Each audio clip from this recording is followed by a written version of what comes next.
pessoal, a gente veio dar uma olhada nessa máquina da Komatsu.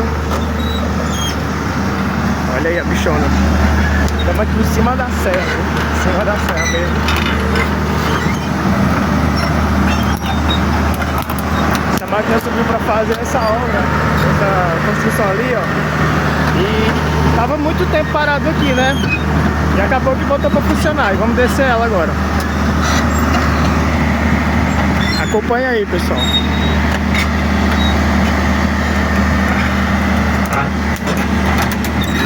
Olha o fio.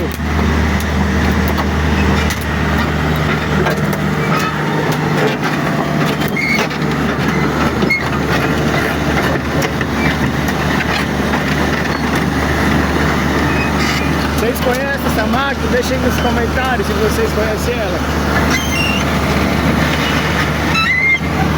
Quem tá aqui operando ela é meu irmão. Ai meu Deus, eu caindo.